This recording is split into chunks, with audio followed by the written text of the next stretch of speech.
Alors on est à Dijon aujourd'hui avec Françoise Deldic au Parc d'Arcy, il fait beau. Alors bonjour Françoise. Bonjour Antonin et bonjour Dijon. Alors vous pouvez nous parler un peu de votre parcours Alors mon parcours, j'ai commencé donc en 1959. Bon, je suis allé comme tout le monde au cours Simon, mais c'est pas là que j'ai eu le temps d'apprendre. Et j'ai tourné pour la première fois de ma vie donc dans le Bessu avec Jean Marais et Bourvil, où j'avais 7-8 phrases à dire. C'était super parce que c'était en studio à Saint-Maurice, j'avais l'impression d'être à Hollywood. Et puis j'ai rencontré, c'est surtout fait de rencontres. Et j'ai donc alors 59, j'ai fait de la télévision, à l'époque où il n'y avait qu'une chaîne, des émissions qu'on faisait en direct, on appelait ça les dramatiques. Alors c'est là où vous apprenez à jouer et puis avec la technique, quoi. Ça a été les moments superbes. Et je me suis un petit peu, pas égarée, mais j'ai présenté aussi des spectacles à l'Olympia, les premières parties de Jacques Brel, par exemple, en 61.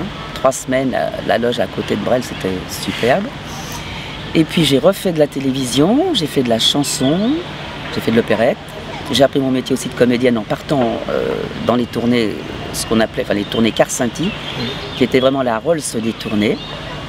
Là aussi j'ai appris parce que j'étais avec des comédiens chevronnés, superbes, dont Jacques Dufilot, une pièce de Marcel Aimé, Les Maxibules. Ça c'était 4 mois et demi de travail avec ces gens-là. Et puis bon j'avance et j'ai tourné avec Bourvil aussi, donc j'ai tourné dans le Bessu et je l'ai retrouvé 4 ans après dans La Grosse Caisse. C'est une histoire, c'est un hold-up qui se passe dans le métro, on fait chacun un poinçonneur. Je suis la poinçonneuse dont il est amoureux. Bon, il écrit un roman sur un hold-up qui va foirer un petit peu.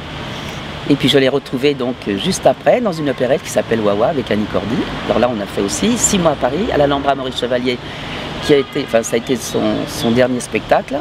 Après il a été abattu. Maintenant c'est l'ANPE des comédiens, c'est curieux. Et puis on est parti en tournée. Alors moi je suis parti entre deux en tant que chanteuse, parce que j'ai fait un disque, je suis parti 1 mois et demi avec RMC. Alors là aussi j'ai appris autre chose, parce que partir chanter, alors on chantait devant 100 personnes et puis 10 000 et 100 000 en pleine tournée sur la Côte d'Azur, c'est superbe. Donc j'ai appris aussi un autre métier et je suis revenu, on a refait, on a fait la tournée de Wawa, donc la France et puis la Belgique bien sûr avec Annie Cordy. Et puis donc qu'est-ce que j'ai fait après? Encore des disques là, alors je suis allé en Angleterre pour enregistrer en français et en anglais, ça c'était vers 68. Et puis 70, là je vais sauter un petit peu, 70 j'ai rencontré celui qui est mon mari depuis 40 ans, sur un terrain de football. Donc on a monté une équipe de comédiennes footballeuses, mon mari a écrit les paroles des chansons Les Footballeuses de Charme. On a donc enregistré et puis j'ai organisé match de foot, c'était au début du foot féminin. Match de foot contre des nanas et puis des bons hommes, c'était drôle. Alors on a fait des petites tournées, on s'amusait à faire la promo. Alors on avait acheté la Cadillac de Nassis, superbe. Ouais. 9 nanas dans la voiture, en short et tout, parce que j'avais fait faire une tenue spéciale. Alors là c'est pareil, tu découvres un autre monde, un public qui vient pour s'amuser, parce qu'en fait les filles n'étaient pas très bonnes joueuses parce qu'elles venaient rarement à l'entraînement. Moi j'y étais puisque mon bonhomme, je suis tombée amoureuse, c'était un super footballeur, donc alors j'étais là assidu, j'allais dire aux répétitions, aux entraînements. Ce qui fait qu'on a fait ça pendant 1 an et demi et on faisait le soir, on faisait un petit, on chantait 6-7 chansons avec un orchestre, habillé en footballeuse, c'était marrant. Et puis après, j'ai un petit peu arrêté d'être comédienne. On a fait 2 enfants, dont un fils que vous connaissez, Aurélien Vic, qui a commencé lui alors à 7 ans et il en a 31 maintenant. Il est sur la bonne route. Et je m'occupe depuis 6 ans, scène ouverte, vous êtes venu, voilà, oui. Au Café de Paris à Ménilmontant, voilà. Tous les lundis, je fais un petit peu de pub, c'est le Changeman Comedy Club. Et nous recevons donc à peu près une vingtaine de jeunes humoristes, qui se disent humoristes, à qui on donne 5 minutes, et sans audition. Donc vous avez vu ce que ça donnait, c'était quand même pas mal, il y a à faire. Et d'ailleurs il y en a qui sont passés chez nous pour la première fois et qui maintenant sont des pros, comme Verino, Kev Adams, il est passé pour la première fois de sa vie au Café de Paris. On a un super souvenir. Je crois qu'il vient bientôt dans la région. Le 28 mai, samedi 28 mai, à Nuit-Saint-Georges, à la salle des fêtes. Vous lui demanderez ce qu'il a ressenti la première fois de sa vie qu'il est monté sur scène avec un public. Quoi. Il était heureux. Il s'est même mis à genoux en disant « Oh merci François, c'était super ». Voilà, donc mon actualité c'est ça, les scènes ouvertes. Et on fait premier festival d'humour à Lourdes, parce que je vais aussi tous les derniers vendredis du mois à Lourdes avec un humoriste différent. Et nous faisons ça alors du 27 au 30 juin, pardon. 27 au 30 juin. Donc le premier festival de l'humour, le Changeman avec la mairie de Lourdes. Alors là on amène 4 humoristes aussi pour montrer ce que font les humoristes à Paris, quoi. Voilà.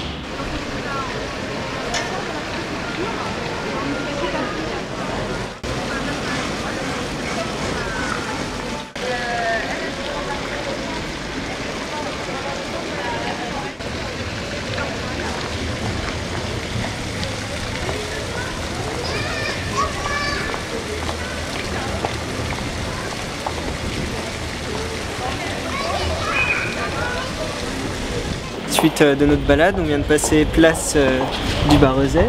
Là, on a la tour de bar, la grande tour de la mairie.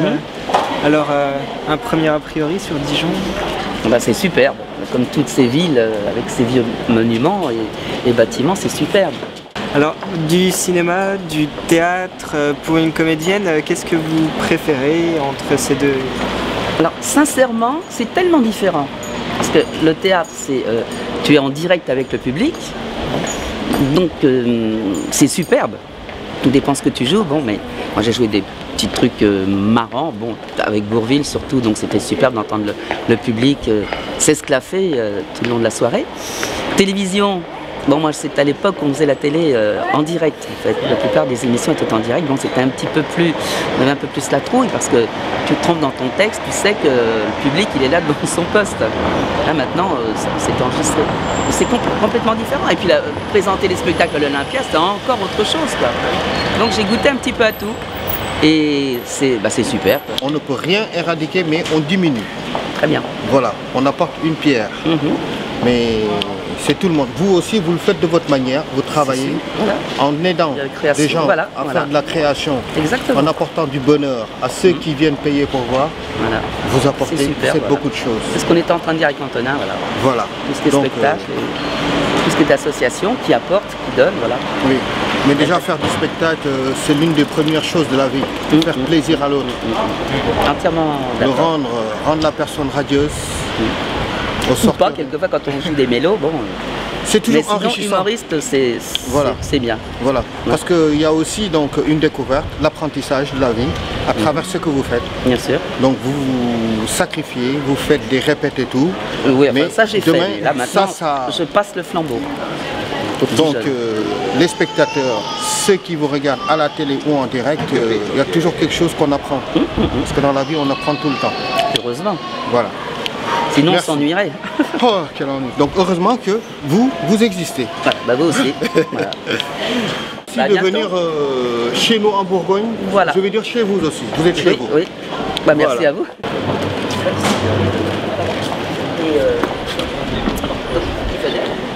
fait, il faisait du spectacle aussi.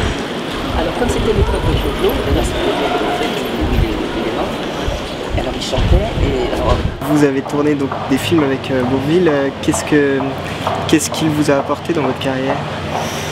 Il m'a apporté, bon, quand j'ai tourné La Grosse Caisse avec lui, donc le fameux Hold Up, qui s'appelle...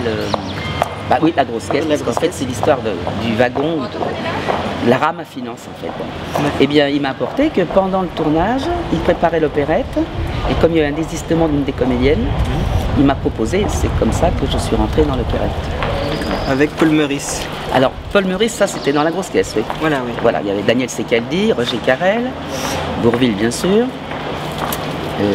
Sylvia Shelton, et puis moi. Donc avec Bourvil, La Grosse Caisse, le Tracassin aussi? Ah oui, ça, le Tracassin, alors j'ai été surprise parce que la semaine dernière, on m'a montré des photos. Un petit Belge qui a un musée chez lui, il est passé d'ailleurs dimanche chez Drucker, il a fait un petit musée dans la cave de dans le garage de sa grand-mère. Il m'a retrouvé des photos du Tracassin alors que moi je pensais que je passais de gauche à droite devant la vitrine, les vitrines au Palais Royal. Et en fait, non, j'avais du texte. Bien. Et même dans un roman photo, ils avaient ressorti le film en photo. Et je me suis retrouvée, là j'étais brune, parce que j'ai joué une pièce, la première fois de ma vie que j'ai joué une pièce, donc c'était à la Comédie Champs-Élysées, avec Jacques Duménil, mais ça, vous êtes trop jeune pour l'avoir connu. Ça me dit quand même oui, bah oui, parce que c'était on dirait, enfin c'était une vedette de théâtre et de cinéma. Et c'est pareil, c'est grâce à un film que j'ai fait en Belgique, dans lequel il avait un rôle de médecin, je l'ai vu une journée, mais il avait sous son bras simplement une pièce superbe de l'auteur des scénarios de Fellini, Tullio Pinelli, et le rôle principal, le rôle féminin. Il fallait que je représente, tenez-vous bien, le péché de la chair.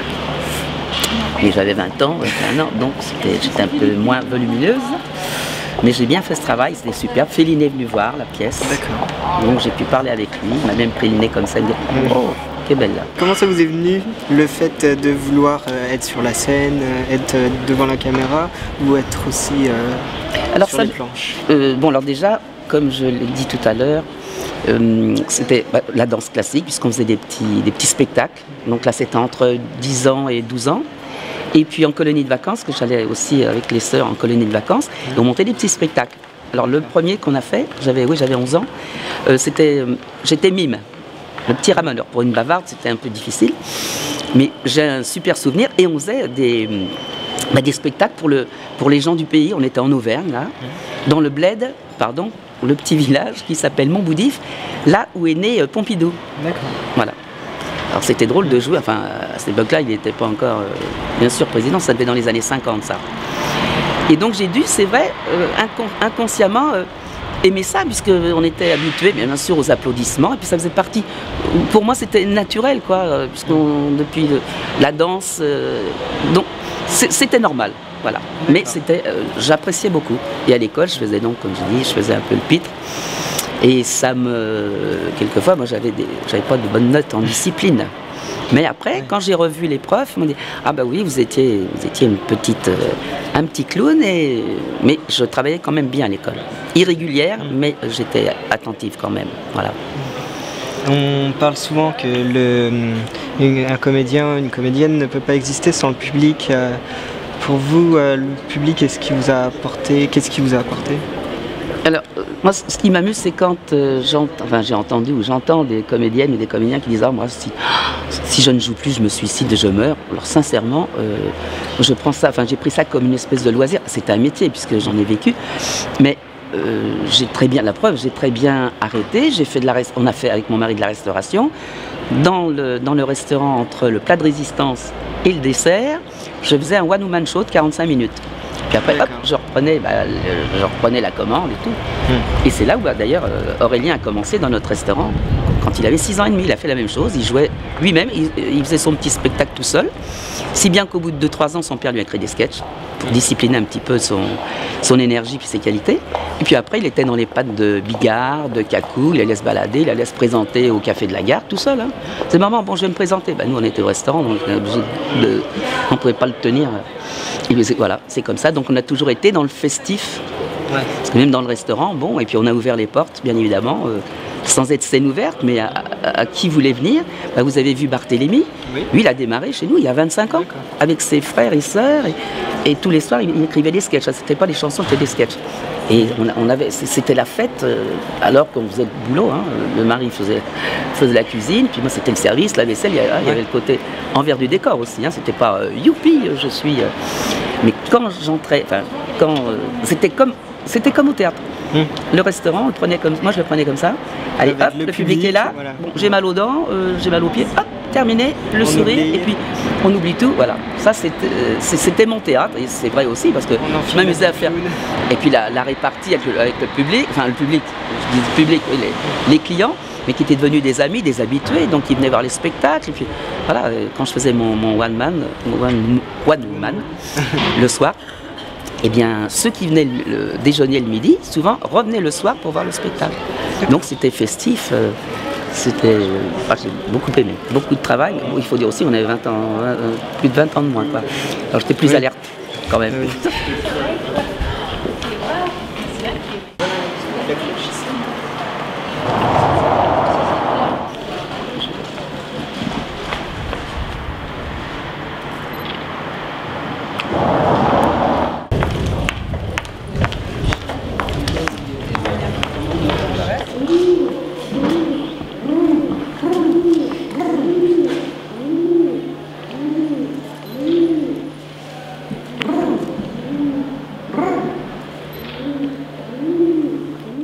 parliez de Barthélemy. Quand je suis venu au Changement, c'était donc la personne qui présentait et qui présente assez souvent donc le Changement Comedy Club, une scène ouverte à Ménilmontant au Café de Paris. Donc vous pouvez nous parler un tout petit peu rapidement de... Alors donc ça fait déjà, on a attaqué la 5e année au mois de novembre. Alors le principe c'est tout simple, hein. N'importe qui peut s'inscrire, on leur donne 5 minutes pour être sur scène, il n'y a pas d'audition. Donc vous avez vu, moi je découvre comme vous, hein, comme le public. Bon. En général, il y a du bon, il faut dire qu'il y a de la qualité. Mais il y a aussi des petits jeunes qui croient parce qu'ils font rire leur famille, quoi. Alors ils pensent qu'ils vont faire rire le public. Alors donc on a fait ça, oui, avec Aurélien, parce que j'ai démarré ça sur une péniche, on a commencé sur une péniche, et puis après on a fait 2 autres endroits, et là, donc depuis 5 ans, oui, 5 ans et demi, maintenant Aurélien ne présente plus, donc on a passé le flambeau à Barthélemy, qu'on a retrouvé, qui le même, Barthélemy, faisait ses sketchs à l'époque dans notre restaurant qui s'appelle Clos Chabanais, il y a 25 ans. D'accord. Donc il avait 20 ans. D'accord. Ça veut dire que il a 45 ans. Et maintenant, il fait que des chansons. Vous avez remarqué, des chansons humoristiques. Voilà. Alors donc ça, c'est Jessica Cohen, qui fait des chansons humoristiques. Voilà, ça c'est les deux piliers du Changement. Et donc on a créé ça avec Aurélien. Aurélien a présenté pendant 2 ans et demi. Et comme il a son travail de comédien, puis maintenant il habite Los Angeles, il vient ici que pour tourner. Enfin il vient parce qu'il fait les essais et que les essais sont concluants, donc il revient pour tourner. Donc là, la petite actualité pour lui. Il a tourné les 6 épisodes de L'Épervier tirés d'une BD. Donc 6 épisodes, ça va passer peut-être mai-juin. Il faut regarder, hein, c'est France Télévisions, c'est ou sur la 2 ou sur la 3. Il y a aussi un téléfilm qui va passer peut-être avant, qui s'appelle Les Robins des Pauvres. Bravo, merci monsieur. Et là, il est en train de tourner 8 épisodes, c'est sur l'Inquisition, donc il fait un des inquisiteurs. 8 épisodes tournés par Nicolas Cuche. D'accord. Et avec pas mal de comédiens, je ne pourrais pas donner les noms parce que je ne les ai pas encore en tête. Et donc il a commencé là, en Avignon, il tourne en Avignon, bien 2 mois, moins 2 mois, et après ils vont dans la Somme. C'est un gros, 8 épisodes, c'est énorme, et en costume et tout. Alors là, il s'est laissé pousser le bout pour faire un peu plus vieux. D'accord. Parce qu'aux essais, il avait un petit peu peur de paraître, c'est ce qu'on lui a dit, peut-être qu'il ferait un petit peu trop jeune pour être un inquisiteur. Donc alors il s'est replongé bien évidemment dans le texte et puis dans l'histoire, parce que c'est vrai que l'Inquisition c'est très loin. Il y a longtemps, alors je me replonge aussi un peu pour pas avoir l'air bête, puis savoir de quoi, on sait de quoi ils vont parler, mais savoir lui son rôle des personnages. D'accord. Voilà donc l'actualité toute fraîche de la famille d'Elnick-Vic et du Changement. Qu'on a pu voir il n'y a pas longtemps dans Jeans, une réalisation de Sandra et Hugues Martin. Bravo. Avec Emmanuel Bonamy, Thierry Frémont, Saïd Tagmaoui aussi. Et qu'on a pu voir dans... Van Cash aussi. Oui. Et qu'on a pu voir aussi dans Somewhere de Sofia Coppola. Oui, on a aperçu. Voilà, il n'y a pas longtemps. Le temps de voir. Voilà. Parce qu'on ne savait pas dans quelle heure, s'il était au début, au milieu. Et bon, alors, le temps qu'on réagisse. Ah bah tiens, c'est lui, en plus il parle en anglais, bien sûr. Parce que c'est pour ça, Los Angeles, ça lui a fait un bien fou. Maintenant, il parle comme un Américain. Donc c'est un bon point aussi pour lui. Il a déjà fait des essais pour les Américains. Il est en bonne place dans le dossier petit Frenchie, parce qu'il ne veut pas faire le Frenchie, lui. Il peut faire carrément, il peut jouer un rôle d'Américain, quoi. Voilà. Donc peut-être bientôt dans un grand film, une grande production. Patience et longueur de temps. Voilà. D'accord. Voilà, il est habitué, parce que ça fait depuis l'âge de 8 ans, il a 30 ans, 31 ans, donc il monte les marches petit à petit. Voilà, on commence par le théâtre. Voilà, il a commencé par le théâtre. Enfin, on finit, on continue dans le cinéma, télévision, et puis re-théâtre, avec des bons auteurs. Monterland, la première pièce, c'était La vie dont le prince est un enfant, à Héberto, il avait 13 ans, l'âge du rôle.